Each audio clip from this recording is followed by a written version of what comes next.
and welcome to another episode of Now About That with James and Sarah. I'm James. I'm Sarah. And today we're going to talk a little bit about our coming out stories. So just kind of a reminder, I am a cis male, a gay cis male. And Sarah, you are? I am genderqueer and apparently a lesbian. Genderqueer, which changed from the last time we talked, because it's actually is it the same, like genderqueer and non-binary? Are they considered the same thing, or they're very similar? I've always gone more by genderqueer than non-binary, but non-binary is usually easier to say than genderqueer. Yeah, because most of the time a lot of people consider queer to be a derogatory term, or sometimes I know for the longest time, especially when we were younger, it was a relatively derogatory term. So yeah, using it seemed a little taboo. Yeah. So, I mean, for my coming out, I didn't really come out to anyone.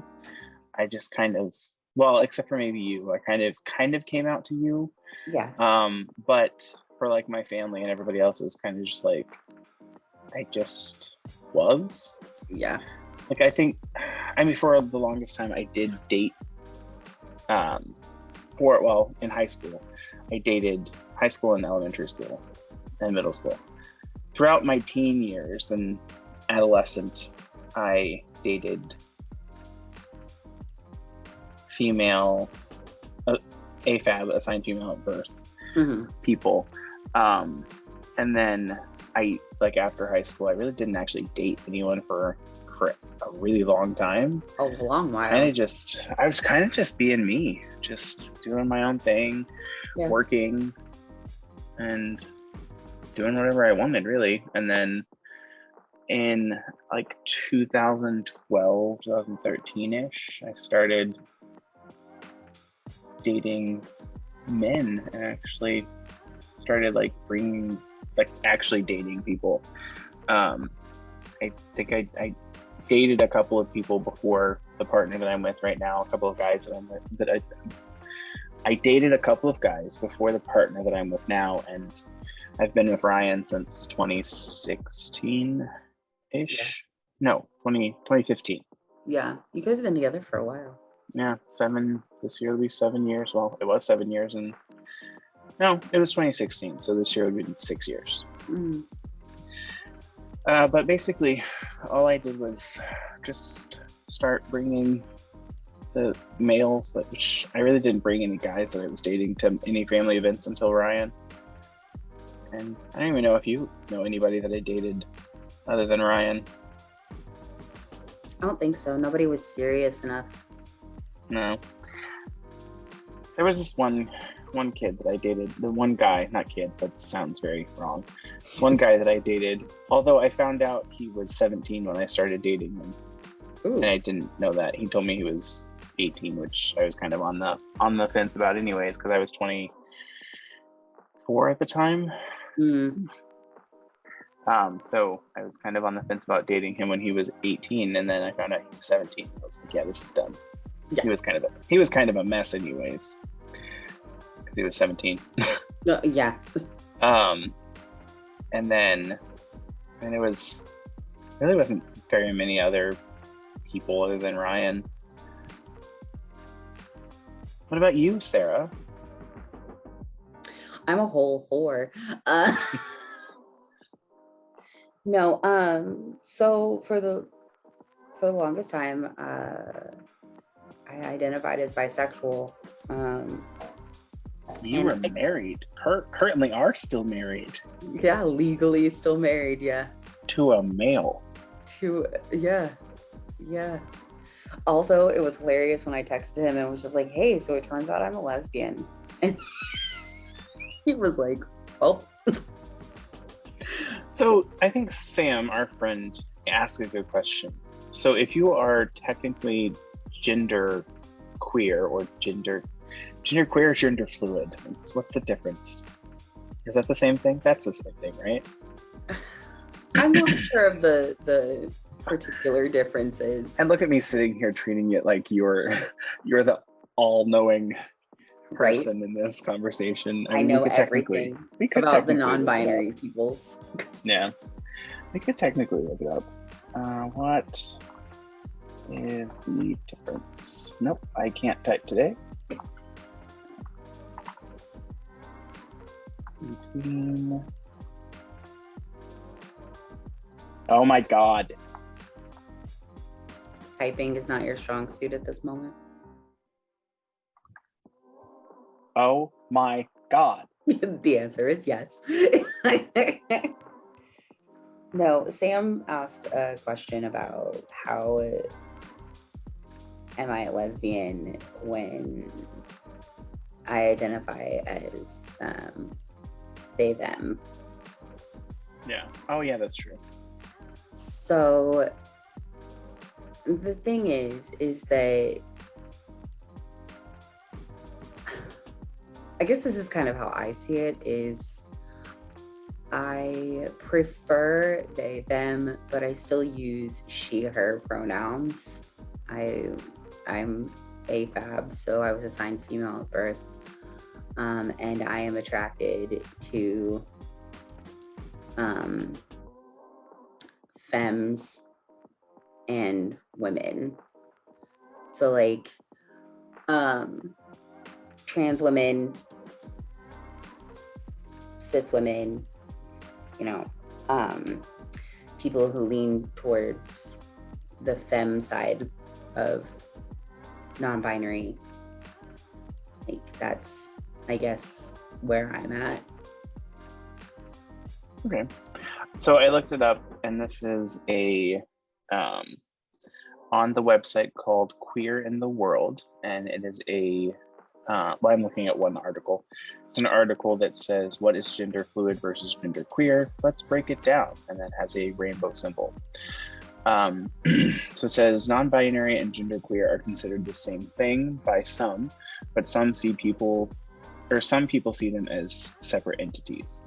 Both identities use different flags. Some people identify themselves as both genderqueer and non-binary, while others identify themselves only as one of the two.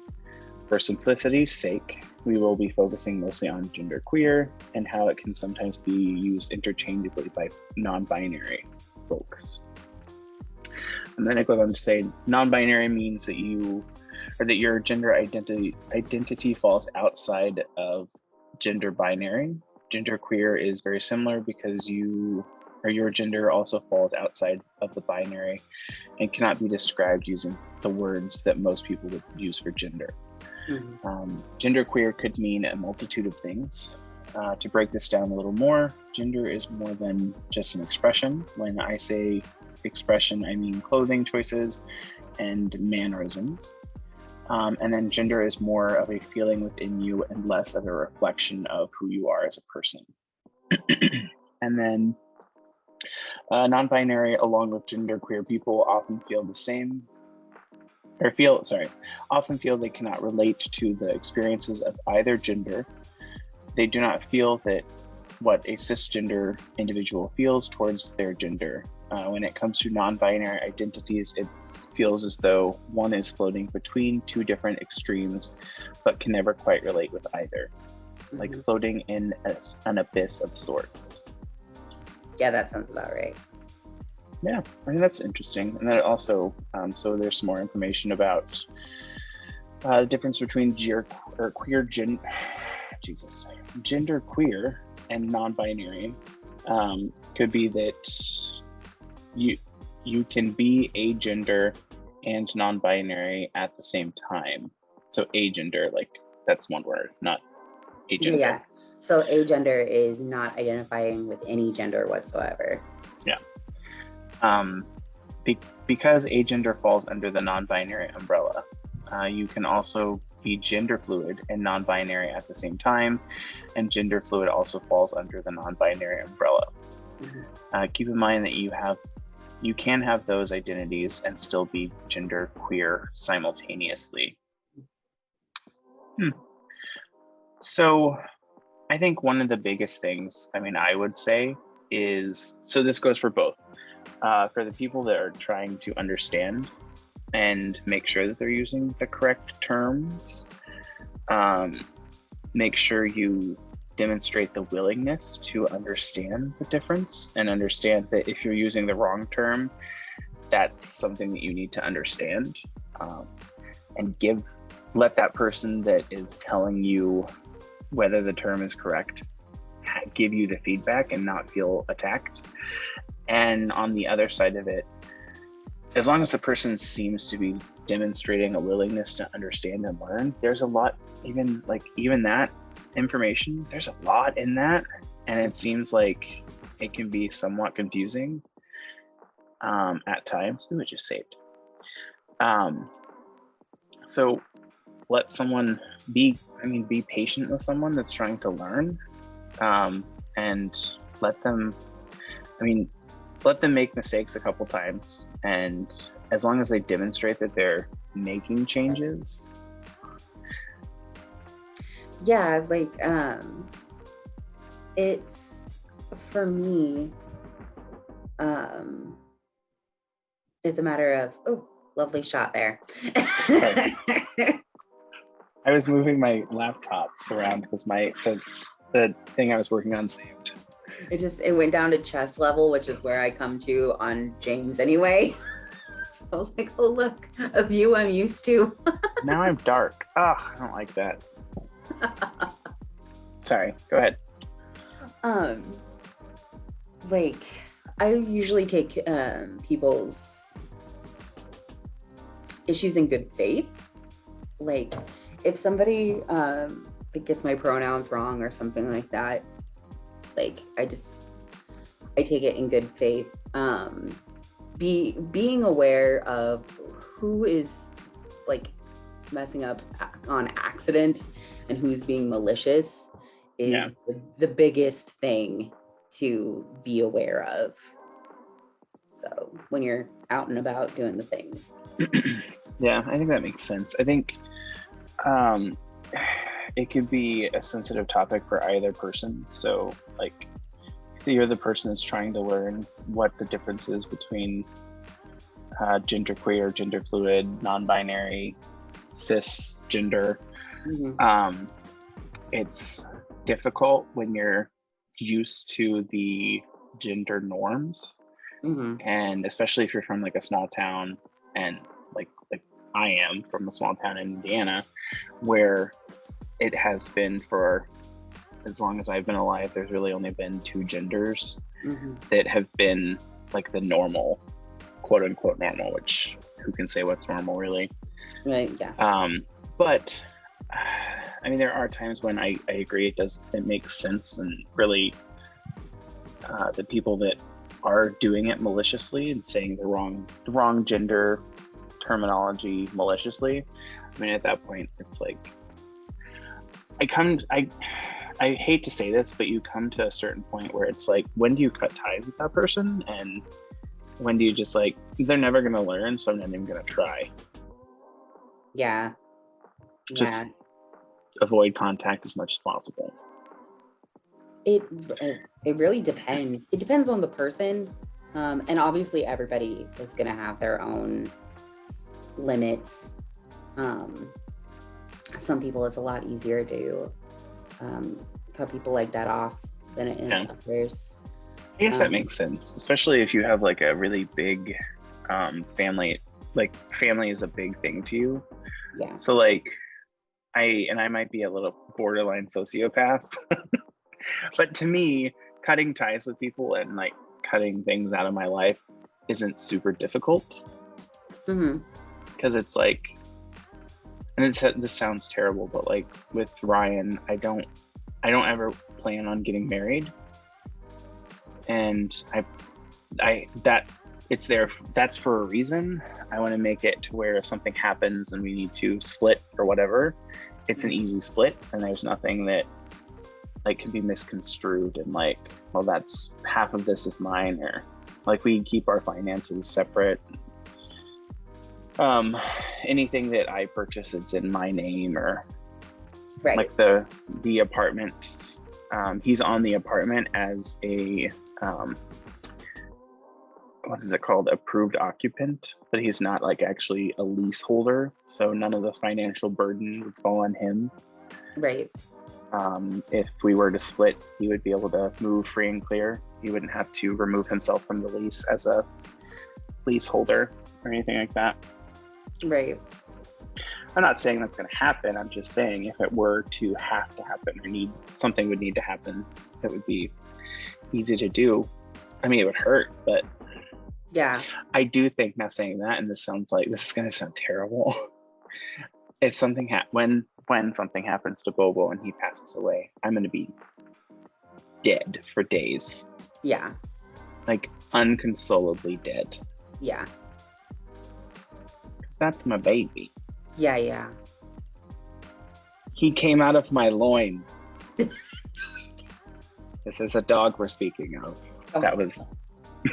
Oh my God. I can't even with you. My baby. No, I know. I can't believe he came to me alone. Oh my God.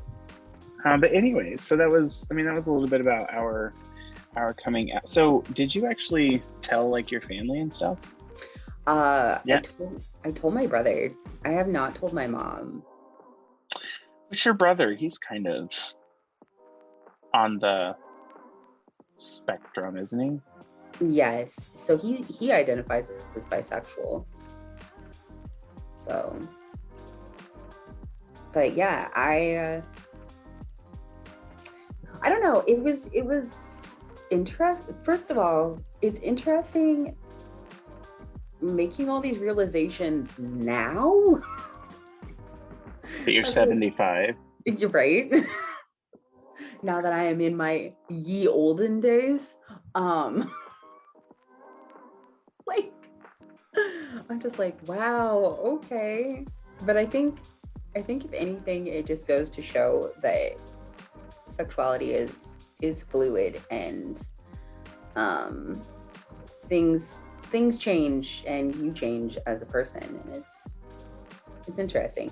I think the most interesting thing though has been realizing how much heteronormative bullshit I was performing just because that's what I thought I was supposed to be doing. Yeah. So like also realizing that just because I think that men are pretty doesn't mean I want to sleep with them. I mean, I think and like I think it's been said before, I think gender is a social construct, and it's defined by the social norms and behaviors that people are used to. Mm-hmm. And I really don't understand why anyone cares, is my thing. It's like, why do you care if someone that is assigned male at birth and defines themselves as a male, why do you care if they start wearing more feminine looking clothing? Or if a man wants to wear heels, why does it matter to you, is my biggest thing. Right? I don't understand. Like, there's this whole thing where people seem to think that it's negatively impacting them, and I'm just like, how? Please show me how I choose to dress and whatnot impacts you. Yeah, I think to me, it's just like that doesn't make any sense. And how, if it's impacting you, show me how it's impacting you, and then we can have a discussion about why that shouldn't impact your life, because it's not you. Yeah. Like, why unless are you making this all about you? Yeah, unless it's like actually like happening to you, you're the one that is being told you're a certain gender when you're not actually identifying as that gender. That's when you can step in and say something. But unless it's like personally affecting your person, shut your mouth and stay out of it. Yeah, exactly. And that seems like a bold decision, and that seems like something maybe it's because I am a little more, I don't really care about other people's feelings all that much. And that's bad to say, but I really don't. Like I say that, but then I also do care about like what I look like, and whenever I go out in public, I know I want to look a specific way. Like I'm wearing pajamas right now, but that's just because it's hot here. but it's And also hot here. and when I brought Bobo inside, well, I'm wearing pajamas. I'm wearing a t-shirt and a pair of basketball shorts. Not really pajamas, gym shorts. Um, and but whenever I go outside, I put on like my regular Oxford shirt and a pair of blue jeans and some tennis shoes. If I have to take Bobo out, I'm gonna put my blue jeans on and stuff like that before I go outside. Yeah. I think the major thing is recognizing that you can acknowledge other people's feelings, but also not give a fuck. Like, yeah, okay, that's fine. That's how you feel. Those feelings are not rooted in reality. So your feelings in this particular instance don't matter. That's kind of how I feel about people who get so bent out of shape about what other people do. It's just like your feelings on the matter are not rooted in reality, and that doesn't mean that I have to acknowledge those feelings. And that's completely different than, acknowledging somebody's feelings about something that's happening to them, or wanting to be perceived a particular way. Like, I don't know. People are assholes in the end. Yeah. So I'm just reading through a thing on the World Health Organization about the definition, like what gender is. Mm-hmm. And it says, so gender interacts with but is different from sex, which refers to the different biological and physiological characteristics of females, males, and intersex persons, such as chromosomes, hormones, and reproductive organs. Mm-hmm. Gender and sex are related to but different from gender identity. Gender identity refers to a person's deeply felt internal and individual experience of gender, which may or may not correspond with the person's physiological or designated gender at birth. Gender influences people's experience and access to healthcare. The way that health services are organized and provided can either limit or enable a person's access to healthcare information, support, and services, and the outcome of those encounters. Health services could be affordable, accessible, and acceptable to all, and they should be provided with quality, equity, and dignity. And that's kind of a statement. And but then it also goes down. So further down in this, I don't even want to call it an article. What is this? The health topic on gender. It says, so harmful gender norms, so especially those related to the rigid notions of masculinity, can also affect boys' and men's health and well-being negatively. For example, specific notions of masculinity can encourage boys and men to smoke, take sexual and other health risks, misuse alcohol, and not seek help or health care. Such gender norms also contribute to boys and men perpetuating violence, as well as being subjected to violence themselves. They can also have grave implications for their mental health. Rigid gender norms are also negatively affect people with diverse gender identities, who often face violence, stigma, and discrimination as a result, including in healthcare settings. Consequently, there is a higher risk of HIV and mental health problems, including suicide. So yeah, I mean, that's from the World Health Organization. It kind of basically says the same, like gender identity and sex and gender are not the same thing. Where one person can be assigned female or assigned male at birth, they may identify or feel as though they are a different gender. Yes, because gender is not defined by your genitalia. I agree. I think that's the biggest thing, is that we have such a rigid viewpoint of what gender is and assigning it to what your genitals look like. But like, it'd be nice if we could all stop and realize like kind of how creepy that is. Yeah. It's like, what are you gonna, like, What are you gonna make me? Am I gonna make you flash me to make sure I understand what? But see, that's what they're doing now in like a lot of schools, is forcing young women to go through these things to prove they're women, quote unquote. Like they're requiring like vaginal exams and stuff like that now.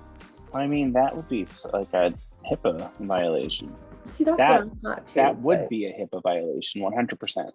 But like they're doing that now. That's something that they're pushing through. Yeah. And it's just Yeah. like you're first of all, why are we so obsessed with people's genitals? Secondly, like why are we requiring children to expose their genitals to adults to prove what they were assigned at birth?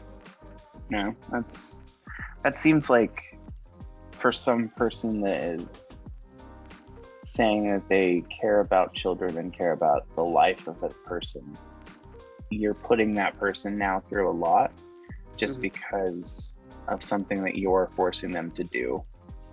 Ooh, speaking of, do you want to talk about the thing that's happening in Texas right now about you might not, do you know what I'm talking about? Let's see.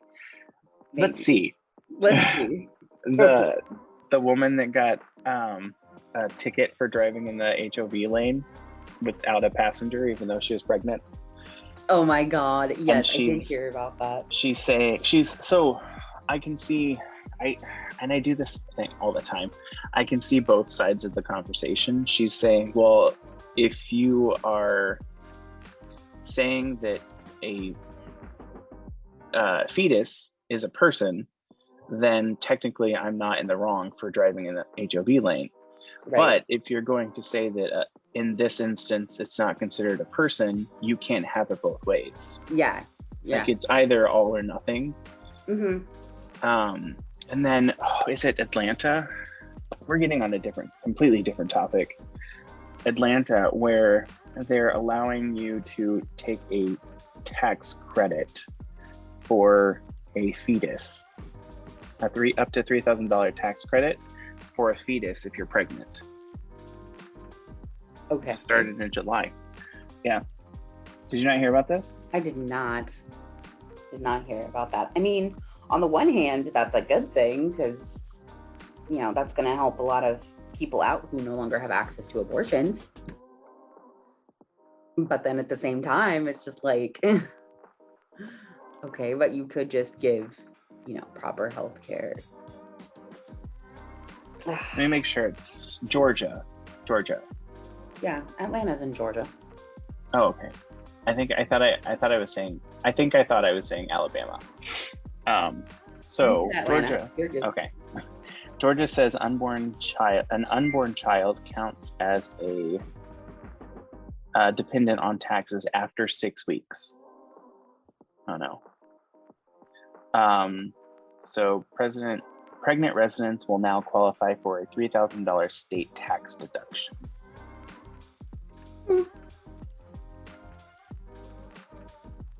So under Georgia law, fetuses now have full legal recognition as living people. That means their parents can claim them as dependents on their tax return even before delivery. So I'm going to send you this link and then take a look at it and read it, and we'll take a quick break and come back and discuss. How about that? Sounds good. All right, we will be back in just a few, everybody. Woo!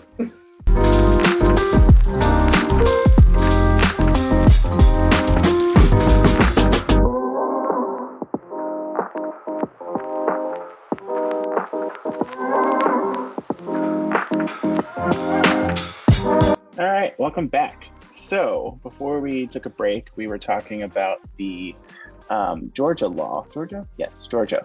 About the unborn child counting as a dependent on taxes after 6 weeks of pregnancy. And Sarah read it, and her response. I'm flabbergasted. Yeah. Like, it's interesting. I what? I I don't. think the interesting part that I didn't even realize until after reading this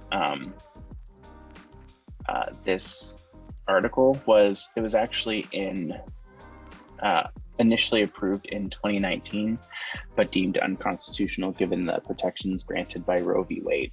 Mm. Which, so now the a person can claim up to $3,000, qualify for up to $3,000. Well, it doesn't even say up to. Qualify for a $3,000 state tax deduction after 6 weeks of pregnancy. But it does say the state's Department of Revenue said Monday it would begin recognizing any unborn child with a detectable human heartbeat as eligible for the Georgia individual income tax deduction, tax dependent exemption, amounting to $3,000. I think that the article brings up a really good point in that, okay, so what happens if there's a miscarriage or, stillbirth, something like that? Like what happens then? How does that get treated? Yeah, I think the thing that's going to be kind of odd with this one is you're not only mixing more personal medical information in with revenue Mm-hmm. and finances, where really they shouldn't be intermixed. And I would say, in order to qualify for it, and I've been hearing a bunch of stuff about this, where in order to qualify for it, you have to submit medical records showing that the fetus was or had a heartbeat during the time that you're claiming for. So the medical records would be required to be submitted along with your tax and paperwork. The thing that a lot of people are pointing out is in order to claim a tax deduction, you have to fill out a lot of paperwork and itemize your tax returns in order to qualify for that tax deduction. So a lot of the people that the tax deduction is meant to help wouldn't have the ability or the money to actually pay to have their items itemized. Mm-hmm. And because it is a tax deduction, it's removing the amount of taxable income that you have. So it doesn't necessarily mean you're going to get $3,000 back. That just means you wouldn't have to pay $3,000 in taxes. Yeah. That would reduce your tax debt. But also the thing that they don't point out is itemizing, having to itemize everything leaves you much more open for audits, as well as owing more than what you would have owed previously. Yeah. And then it also, further in, there's some information about implications for couples using a surrogate when it comes to the sperm donors for instances of uncertain paternity, who would be responsible for providing child support. So and there was also information that people were talking about online where it says who is allowed to take that tax deduction. Is it the mother or is it the father?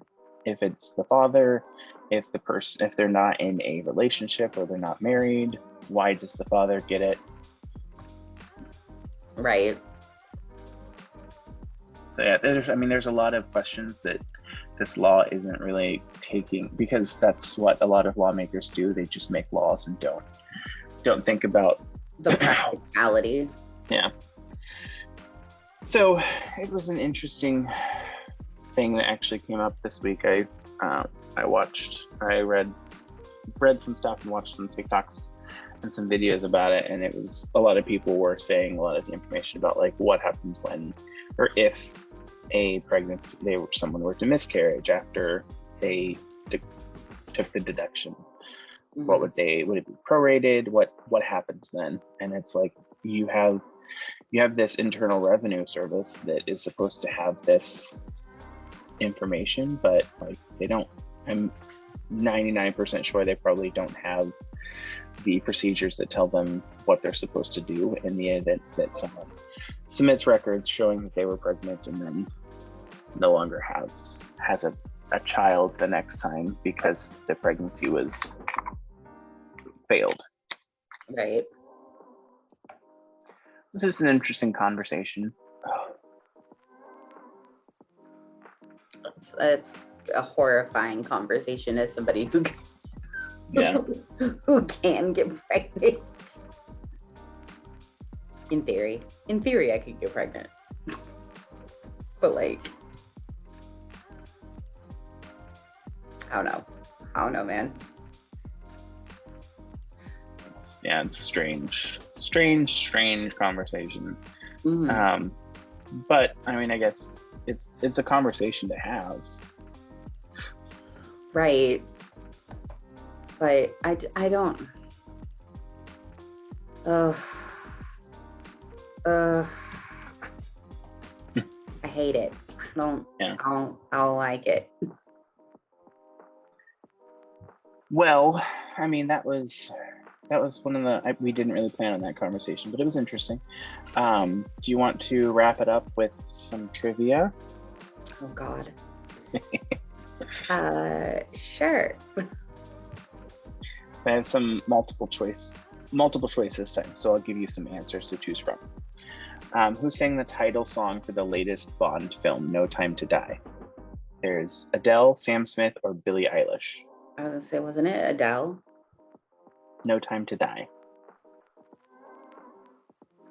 I don't keep track of James Bond. It's Billie Eilish. It's a really good song, not even being a Bond film song.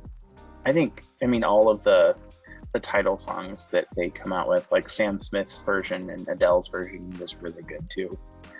But I love all of Adele and most of Billie Eilish songs too.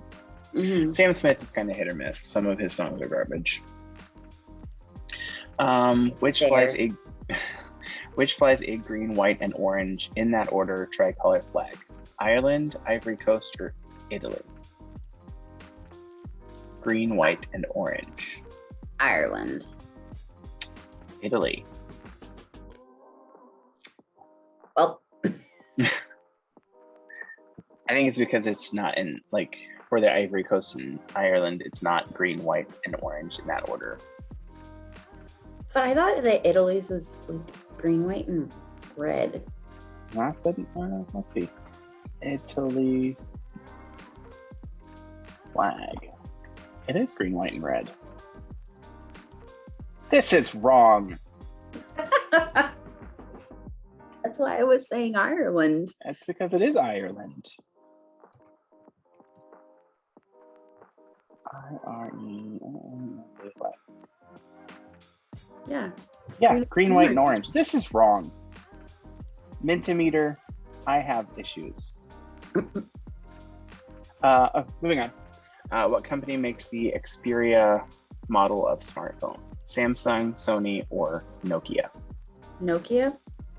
Sony, not Samsung, Sony. Sony Xperia. Which city is home of the Brandenburg Gate? Vienna, Zurich, or Berlin? Oh, I don't know. Brandenburg. Berlin? Berlin, yeah. That was a total guess, wasn't it? Yes, it was. Which of the following is not a fruit? Rhubarb, tomatoes, or avocados? Rhubarb. Rhubarb is not a fruit, it's a vegetable. Did you know that vegetable is actually made up? Probably. The term vegetable it's not actually, like, fruit is a real term, but. What'd you call me? I mean, I'm also a fruit, so. Moving on. Where was the first example of paper money used? China, Turkey, or Greece? China. China, yep. Who is generally considered the inventor of the motor car? Motor Henry car. Ford. Henry. Wait for my answers. No. Well, you're wrong because it's not Henry Ford. Henry Ford, Carl Benz, Henry M. Leland. Okay, so if it's not Henry Ford, then Mr. Benz. Carl Benz, yes. Henry Ford is the one that revolutionized the manufacturing process of cars. If you were looking at Iguazu, Iguazu Falls, on what continent would you be? Asia, South Africa, or sorry, Asia, Africa, or South America? South America. Yeah. According to this site or this trivia quiz, which has been questionable so far. Mm-hmm. What number was the Apollo mission that successfully put a man on the moon for the first time in human history? Apollo 11, 12, or 13? 13? It was 11. Mm. And that is up for debate depending on who you ask. Which of the following languages has the longest alphabet? Greek, Russian, or Arabic? I'm sorry, which one? What? Has the longest alphabet? Russian? Russian, yeah, Russia. Who was the lead singer of the band The Who? Roger Daltrey, Ron Henley, or Robert Plant? Robert Plant? I don't know any of these people. I don't either. It's Roger Daltrey. Okay, well, I have one. Are you cheating? Oh, No. go ahead. What 90s boy band member bought MySpace in 2011? Was it Nick Lachey, Justin Timberlake, Sean Stockman, or AJ McLean? AJ or Justin? It was Justin. Yeah, I was gonna say it was either AJ or Justin. Probably because he wanted to feel like he knew what it meant whenever he was doing the role on the what is that called? Social network. Yeah. Yeah. What is the most visited tourist attraction in the world? The most visited? Times Square. So you have options of Eiffel Tower, Statue of Liberty, Great Wall of China, or the Colosseum. The Colosseum. Is that wrong? I can't see you. It is wrong, yes. And neither can the people listening. I know. I said mm-mm. Oh, I didn't hear that. Okay, then what is it? The Great Wall of China. Tower. Oh, really? Yeah. Okay, I could see that. What is the heaviest organ in the human body? Skin. The brain, liver, skin, or heart? Skin. Yes, Nope. it is. It's Your liver. trivia is wrong. Sarah, your trivia is wrong. This says liver. That's wrong. This was just on a quiz video that I just watched the other day. Last night, actually. In the human body, not on the human body. I didn't hear that part. That's bullshit. That's stupid. I disagree with this quiz. Then yeah, the liver would be the heaviest. And that shouldn't have been an option. Moving on. Do you have another one? Because I have more. Oh my god. What type of food holds the world record for being the most stolen around the globe? Wagyu beef, cheese, coffee, or chocolate? Chocolate. Nope. Or coffee. Nope. It's Wagyu beef? Nope. It's cheese. No. Okay. As much as 4% of the cheese produced around the world is stolen. Did you know that there's like a stockpile of cheese somewhere? I can't remember where. But there's like hundreds of thousands of pounds of cheese stockpiled somewhere. Jesus. Ooh, here's a good one. What is the oldest soft drink in the United States? Is it Coca-Cola, Pepsi, Dr. Pepper, or Canada Dry Ginger Ale? Coca-Cola. Nope. Was it ginger ale? Nope. I wasn't listening. It's Dr. Pepper. Wait, what was it? The oldest soft drink in the United States. Dr. Pepper? I don't know. Dr. Pepper. Specifically, the federal government had 560 million pounds of cheese, most of it stored in vast subterranean storage facilities. Decades of propping up the dairy industry by buying up surplus cheap milk and turning it into processed commodity cheese. Yeah. What? Why? I don't know. Why are we stockpiling cheese? The U.S. government, here it is. The U.S. government has a cheese stockpile of 1.4 billion pounds. Of cheese. 1.4 billion pounds. Of cheese. Of cheese. And it's privately owned. Who owns that 1.4 billion pounds of cheese? I don't know, because I mean, if the U.S. government bought it, then you would think unless they sold it to someone privately, but you would think the people of the United States owned it. But they probably sold it to someone. 1.4 billion pounds of cheese. Yeah. I'm like trying to, I mean, not to use a play on words, but I'm trying to digest that. Like, the fuck? Right? 1.4 billion pounds.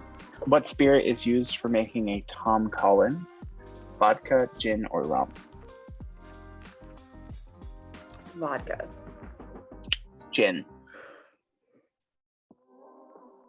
I don't even know what a Tom Collins is. It's an alcoholic beverage. Also a dance. Tom Collins is a dance? Yeah. Who the fuck is Tom Collins? Wait, is that a dance? That might be wrong. The fear of insects is known as what? Entomophobia, arachnophobia, alloraphobia. Well, arachnophobia is the specific fear of spiders. No, I think that's why they put it in here. They think people are going to say that. The first one. Entomophobia. Yeah, that's what it is. Even though I'm completely probably saying that wrong. This is interesting. Not interesting. I think it's interesting. What is the name of the Franco-British supersonic commercial plane that operated from 1976 to 2003? Accord, Concorde, or Mirage? I'm not sure. If you had to guess. Mirage? The interesting thing about this question is all of these are the name of a car as well. It's the Concorde.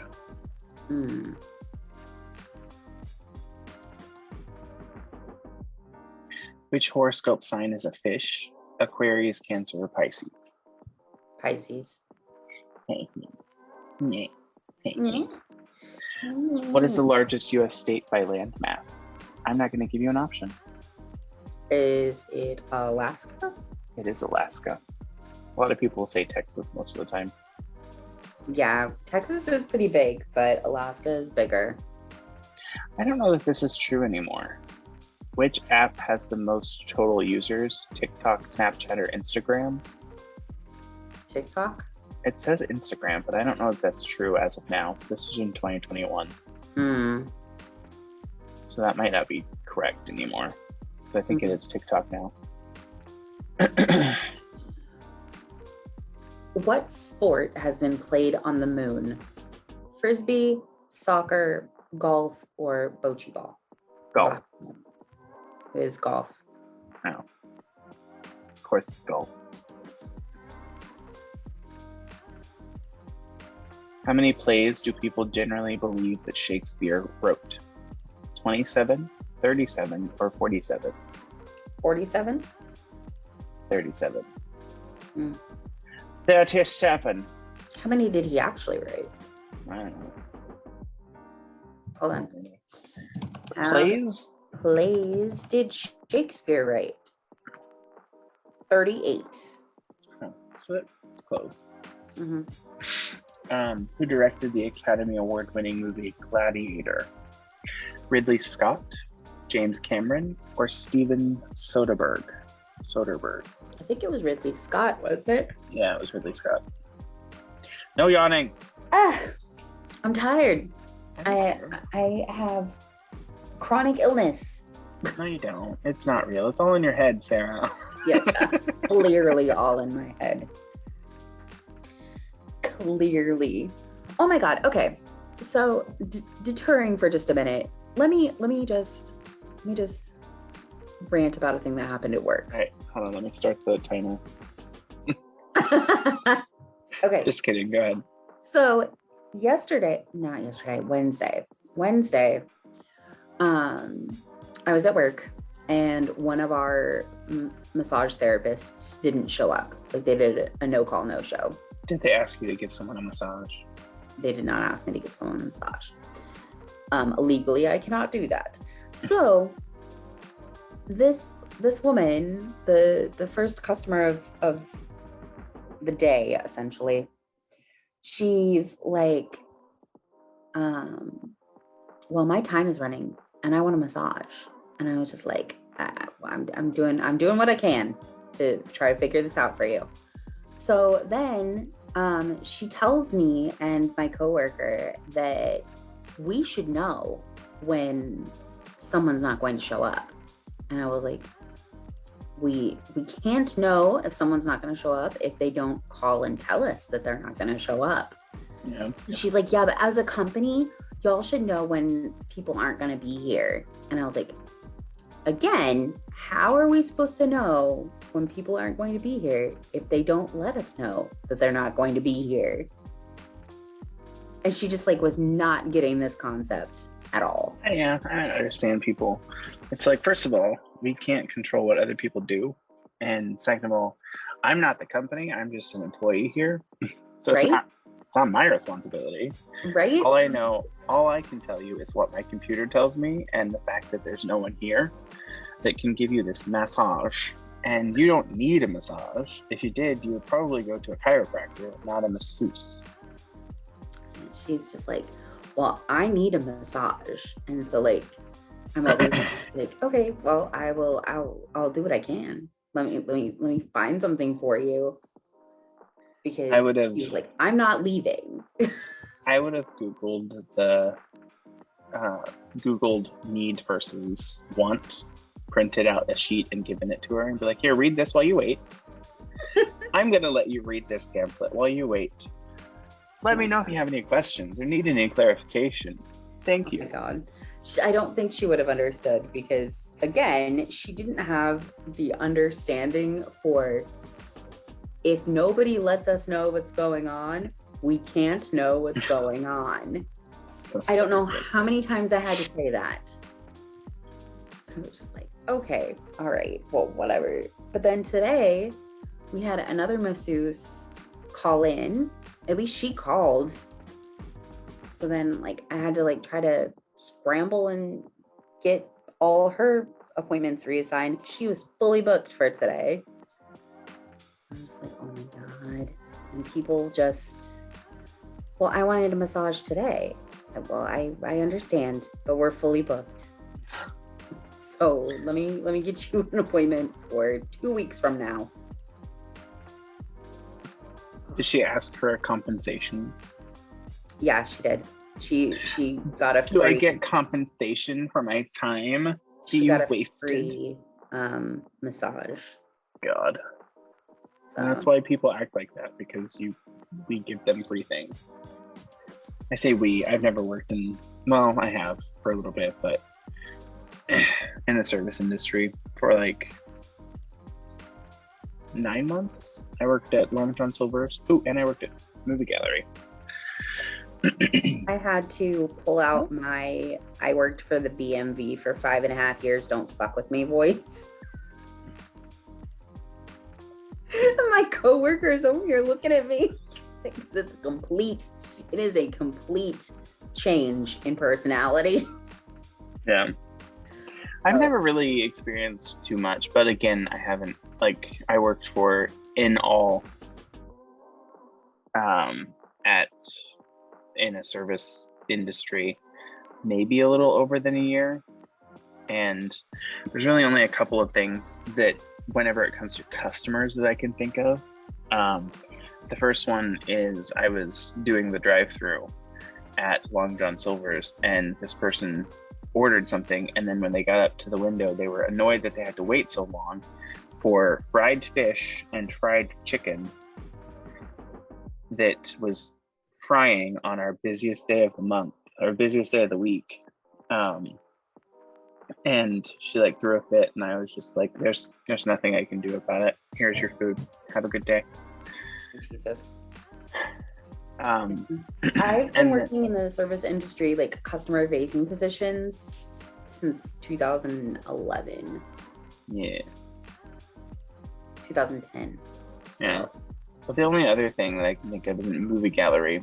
There was this guy that was like really drunk, and he was being really belligerent at the cash wrap area. Mm-hmm. And I basically just kept telling him he had to leave. It's like, sir, you need to leave. Get out. You need to leave. You need to leave. And then he had to be forcibly removed. And I think the cops got called. Yeah, at the BMV, I had a lot of interesting things happen. I had people throw stuff at me. I had people threaten my life. It's a Bobo. The listeners can't see, but I can see. Hi, little man. He's annoyed. He's been standing under me for like the last few minutes. He's like, take me out. Hi, Beebzers. He says, I don't understand. He's holding me. Why is this happening? Eddie will take you out just a little bit. You're fine. Anyways, that was an interesting story. More trivia, or are you ready to call it a night? I think, unless you desperately want to do more trivia, I think I'm ready to call it a night. I want to find out really quickly who bought if someone purchased the government cheese. I mean, that is important information for us to know at this point. It's like, that's so much cheese.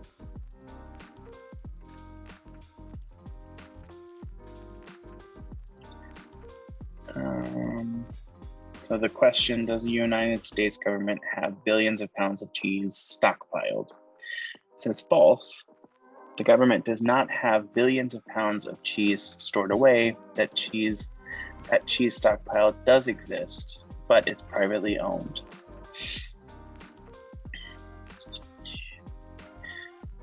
No matter who owns all that cheese, more than 1 billion pounds of it sounds like a truly frightening amount of cheese. If all dairy production came to a halt, that would be enough to hold us over without having to go vegan, right? Mm-hmm.